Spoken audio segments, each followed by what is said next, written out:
जा रहा हूँ मैं आशर को लेने। असल एक सेकंड, क्या हो गया है? कहाँ जा रहे हैं आप? अगर आपकी बेटी को रात के इस अंधेरे में कोई घर से यूं बाहर कर दे तो कैसा लगेगा आपको? बाद में जो भी होगा देखा जाएगा। बाबा ईशल अकेली नहीं जा रही,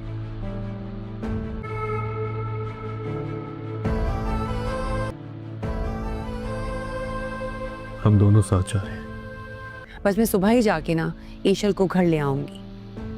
आशर भी अब ईशल के साथ ये घर छोड़ने का फैसला कर चुका है, लेकिन जैसे ही वो लोग अपना सामान बांधकर घर से बाहर निकलने लगेंगे तो ईशल का बाप भी वहां पर आ जाएगा।